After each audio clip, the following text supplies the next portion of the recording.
Today, we're heading into the cosmic graveyard. But, we're not actually looking for the dead. We're hunting for the undead, stars that looked annihilation right in the face and somehow, against all odds, survived. I mean, it sounds like something straight out of science fiction, right? A star exploding. That's supposed to be one of the most violent, most final events in the entire universe. But what if the end wasn't really the end? Let's dig into this cosmic mystery. Okay, so to really get just how weird these survivor stars are, we gotta first go over the basic rules. The predictable script that almost all stars are supposed to follow. All right, so here's the deal. For low-mass stars, kind of like our own sun, they puff up, and then they fade away, shrinking down into a quiet, super-dense core we call a white dwarf. Now, massive stars, they go out with a huge bang, a spectacular supernova, and they leave behind either a neutron star or sometimes even a black hole. It's a pretty neat and tidy system, for the most part.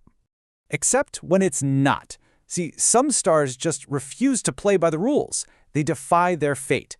They go through an explosion that should have completely, utterly obliterated them, and yet something is left behind. These are the cosmic rebels that astronomers have perfectly nicknamed zombie stars.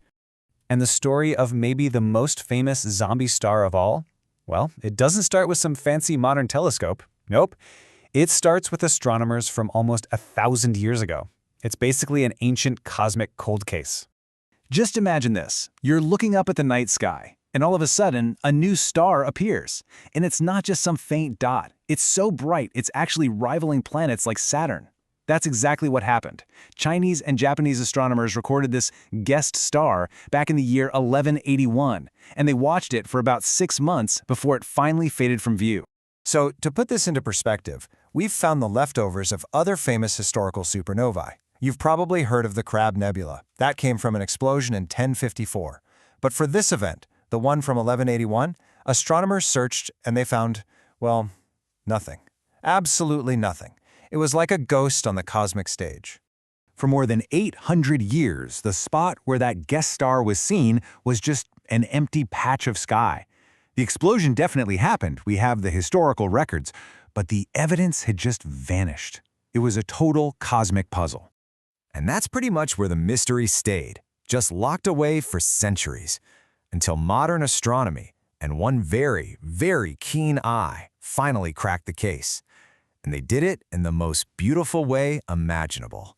Because after all that time, after 800 years of silence, the ghost was finally about to give up its secrets.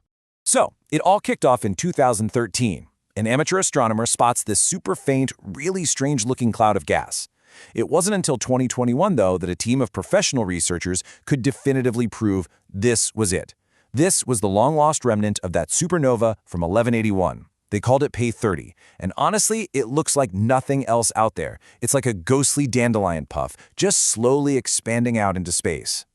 And right at the heart of it all, smack in the center of this expanding cloud, is the culprit, the survivor, the zombie star itself. I mean, just look at that number, 200,000 Kelvin. Let's put that in perspective for a second. The surface of our sun is what, about 5,500 Kelvin? This thing it's not just hot, it's a blistering inferno. We're talking about one of the most extreme objects in our entire galaxy. Okay, so the big question is, how? How did it survive? An explosion that was bright enough to be seen from Earth almost 1,000 years ago should have left nothing behind. To figure this out, we need to dive into the different ways a star can actually explode. All right, so first up is the standard textbook Type A supernova. You've got a super dense dead star, a white dwarf, and it's in a binary system, so it starts stealing gas from its partner. It gets heavier and heavier until it hits this critical weight limit. And then, boom, it ignites. The result is a runaway thermonuclear explosion and total annihilation. There's supposed to be nothing left. But the 1181 event wasn't a standard blast. Not at all. Astronomers now believe it was a super rare kind of explosion called a Type AX supernova. Think of it like a cosmic fizzle. Instead of one white dwarf stealing gas, this is what happens when two white dwarfs spiral into each other and merge. It's violent, but the explosion itself is way weaker, it's messier, and crucially, it doesn't have enough oomph to completely destroy the newly merged core. A remnant survives. And just like that, A zombie star is born. So here you have it, the cosmic recipe for cheating death. Step 1. Take 2 dead stars orbiting each other. Step 2. Let gravity do its thing and have them spiral inwards until they merge chaotically. Step 3. Trigger a partial, kind of failed explosion, a fizzle. And step 4, voila! You get one incredibly hot, undead star sitting in the middle of all the beautiful debris from its own incomplete death. And what's so incredible about all this is that the survivor of SN 8081 isn't a fluke. It's not a one-off. It's actually the key that unlocked a whole new category of cosmic weirdness. We're talking about a growing gallery of celestial survivors that are making us rethink what death even means for a star. So our star from 1181 is the poster child, right? The classic example. But then you've got things like IPTF14HLS. Get this, it's a star that astronomers watched explode back in the 1950s, and then they saw it explode again in 2014. It just will not die. And it's not just white dwarfs either.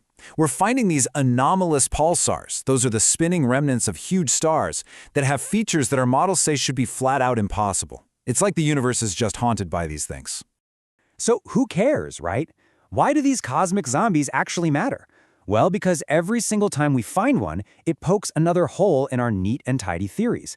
They're showing us these weird, new ways that stars can evolve that we never even considered. And that's a huge deal. It changes our understanding of how galaxies create and spread around heavy elements, the cosmic ingredients you need to build planets, and, yeah, eventually to build us. And I think this quote just sums it all up perfectly. The universe isn't some clean, predictable laboratory. It's messy, it's chaotic, and it's just wonderfully complex. These stars, they're the living, or I guess the undead proof of that. Which really just leaves us with this one last, tantalizing thought. The survivor of that 1181 supernova, it hid from us for 800 years. It makes you wonder, doesn't it? As our telescopes get better and better, what other impossible undead relics are just lurking out there in the dark, waiting for us to find them, and waiting to rewrite our textbooks all over again?